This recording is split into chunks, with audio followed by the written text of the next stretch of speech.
Okay.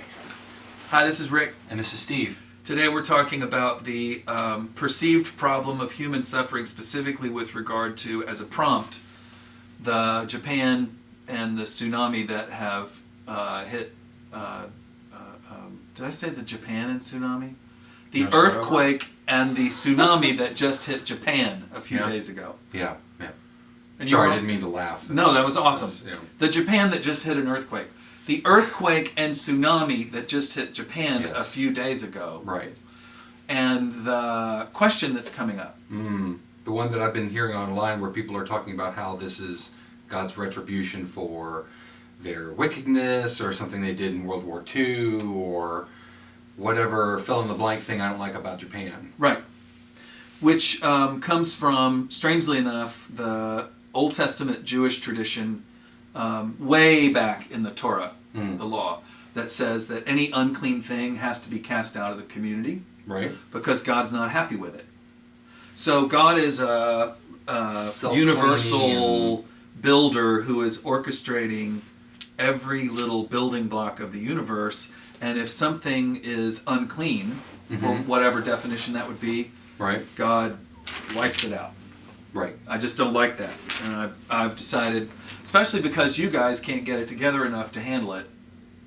Israel, you can't get yourselves together enough to worship the Lord your God only. So I'm going to send the Assyrians to destroy your empire. Right. Now, the other possibility is that Israel was at that time poorly managed, and they made some bad choices in terms of their allegiances with Egypt or Syria or Assyria or what, blah, blah, blah, blah, blah. And whoever was writing that specific chapter of that verse decided to use it as an opportunity to say, cling to your faith. Right. Or else. Or this might happen to you, kind of thing. That's kind of totally like it. to a future. Yeah. Well, that makes a lot more sense, especially when you take into consideration, a lot of the people who are talking about online. This is a dinosaur, by the way, which God also created, but don't really fit into the 6-day idea of creation, which happened only, 7,000 years ago? At most. They're out. Okay, good.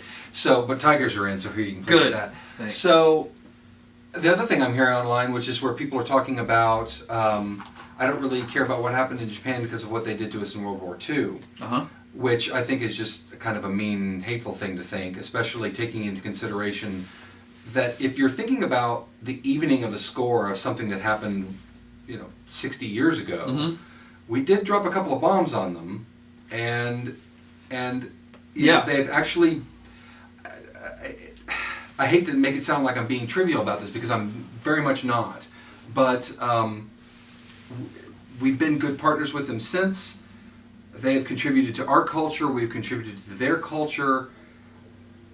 Holding a grudge about something that happened in World War II and then saying that that's God getting back at them is just, it's ridiculous to me. Well, so does that mean that God's mad at Haiti because of the massive Some people have earthquake said so, I'm sure. Does that mean that God's mad at New Orleans because I'm of sure Katrina? some people have said that. People have said that. Yeah, they have.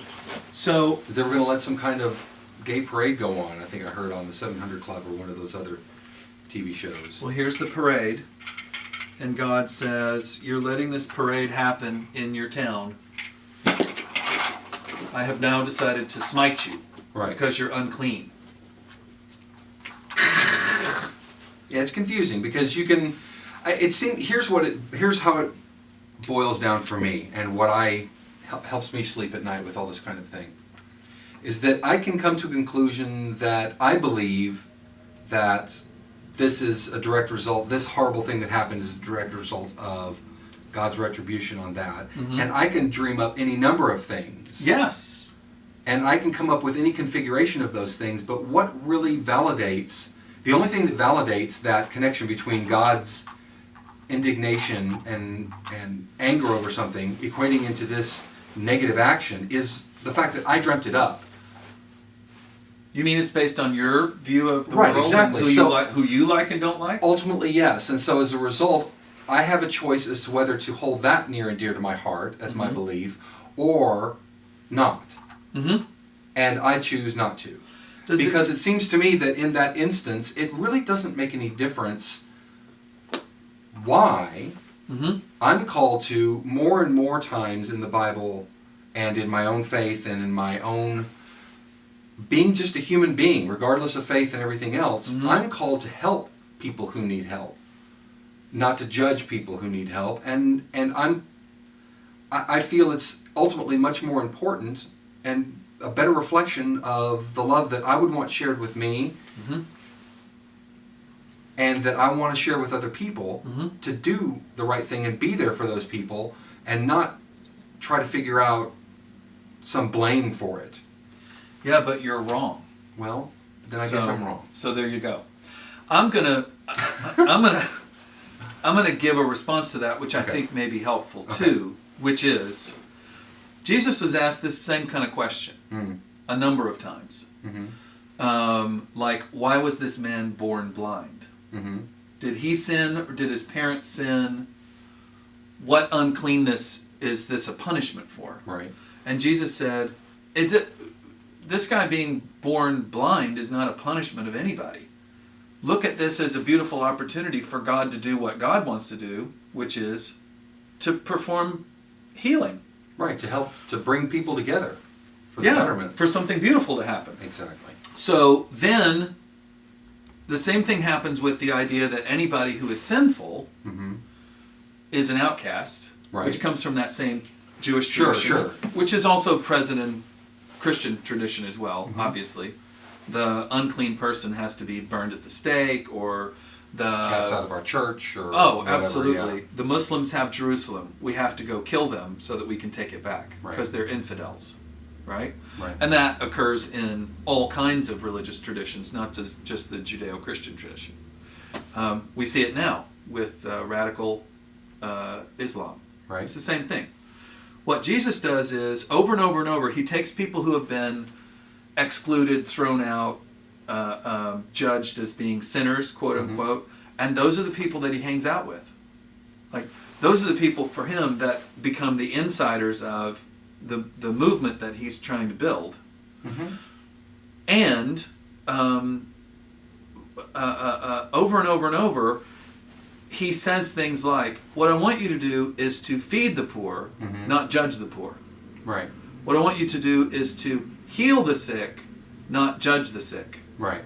What I want you to do is to be with people in distress, not judge people in distress. Right. And for me, that's a like wildly enlightened view that we're only able to come to around the back door now, which is to say, why is there an earthquake off the coast of Japan and a tsunami that results? Plate tectonics. Right. Now let's go help. Yeah. Let's to get busy. Let's go help somebody. It's a wonderful opportunity. As opposed to... and horribly tragic. I'm not trying to, minimize anything that people are going through, obviously. So. No, it's horrible. So we have a couple of options. But for us privileged people who didn't go through that, the blessing of that is to give back. It's even if you don't feel it's your responsibility to do something, it is an opportunity. Which then becomes, for me, the two worldviews that are at odds in this argument are either our job is to judge how God is punishing the wicked and rewarding the righteous, or our job is to be present to the world with God's love. I'm going to go with God's love. Well, why not? Whatever. Yeah. It's much more convenient to judge the wicked. That's true. Because then I'm off the hook. And it makes me feel better. Because I'm good. Yeah. Unless, of course, and we'll talk about this in another video and another series of responses when you post them online, unless, of course, you thought you were a good person and then you break your leg, or you get sick, or someone that you love dies, in which case the question is, what did we do wrong that God is mad at us? This worldview says... Yeah, because bad things only happen to bad people. Exactly. Right. This worldview says that's not even the question. Right. People get sick. People have accidents. Yeah. It's the natural order of things. People drive too fast. Whatever.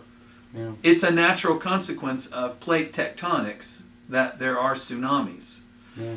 So, did God do that with a specific moral purpose in mind? Or is the moral response. How can we help? That seems more reasonable to me. That's But what I got. we're just talking, so. We're just talking. Thanks for dropping by. If you want to weigh in on this, please post. We'd love to have you. Bye.